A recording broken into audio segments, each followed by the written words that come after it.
Hello दोस्तों, इस video के अंदर हम बात करेंगे कि कोई भी कंपनी अपना रेवेन्यू को कैसे इंक्रीज़ कर सकती है। तो दो तरीके से कोई भी कंपनी अपने रेवेन्यू को इंक्रीज़ कर सकती है। एक होता है वॉल्यूम मेथड, एक होता है वैल्यू मेथड। और कई कंपनियां दोनों तरीके को यूज़ करके सेल ऑन करती हैं और अपनी सेल्स को या रेवेन्यू को इंक्रीज़ करती हैं। पहले हम बात करते हैं यहाँ पर वॉल्यूम मेथड की। जिन कंपनी के पास में प्राइसिंग पावर नहीं होती या फिर जिनका खुद का कोई स्पेशल ब्रांड नहीं होता या अपने ब्रांड के अंडर में कोई प्रोडक्ट या सर्विस सेल नहीं कर रहे होते, तो वहाँ पर उनको ज़्यादा से ज़्यादा वॉल्यूम सेल करना पड़ता है या ज़्यादा से ज़्यादा माल उनको बेचना पड़ता है, यानी कि वॉल्यूम पे उनको खेलना पड़ता है। फॉर एग्जांपल डीमार्ट जैसी कंपनी। अब डीमार्ट का खुद का कोई पर्सनली कोई प्रोडक्ट नहीं है और इनका कोई स्पेशल कोई प्रोडक्ट वाइज कोई ब्रांड भी नहीं है। तो ये कंपनी क्या करती है कि किसी और कंपनी से माल खरीदती है और कस्टमर तक पहुँचाती है। अब ये बहुत ही लो मार्जिन बिजनेस है, तो लो मार्जिन बिजनेस के अंदर प्राइसिंग पावर बहुत कम होती है या न के बराबर होती है।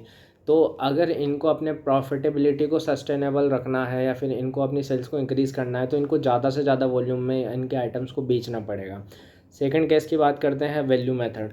अब वैल्यू मेथड में क्या होता है कि कोई भी कंपनी है जिसके पास में पहले से ही इस्टेब्लिश सब्सक्राइबर्स है या फिर पहले से इस्टेब्लिश कस्टमर है और वो एक लिमिटेड ऑडियंस है। अब क्या करेगी कंपनी, मान लीजिए पहले 100 रुपये किसी प्रोडक्ट के या सर्विस के चार्ज कर रही थी, तो अब उस रेट को बढ़ाकर 100 की जगह 150 या जो भी कंपनी को सूटेबल लगेगा प्राइस में इंक्रीमेंट करेगी, यानी वैल्यू में इंक्रीमेंट करेगी।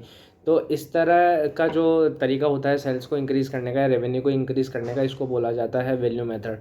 फॉर एग्जांपल मान लीजिए कि कोई भी कंपनी जो सब्सक्रिप्शन बेस्ड मॉडल पे काम करती है। फॉर एग्जांपल कंपनी मान लीजिए कि जैसे नेटफ्लिक्स है, मान के चलते हैं कि उसके एक लिमिटेड ऑडियंस है या लिमिटेड सब्सक्राइबर्स है।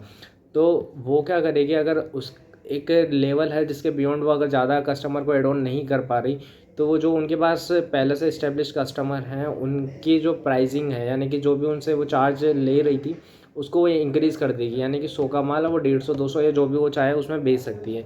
तो ये होता है वैल्यू मेथड।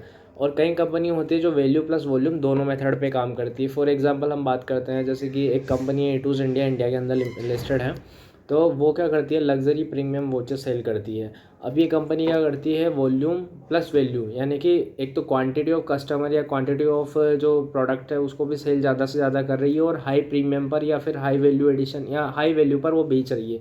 अब इससे क्या है कि कस्टमर के पास कंपनी के पास में एक्स्ट्रा कस्टमर बेस भी है, साथ ही कंपनी के पास में प्राइसिंग पावर है। इसकी वजह से वो प्रीमियम पे या फिर एक्स्ट्रा चार्ज पर माल को सेल कर रही है।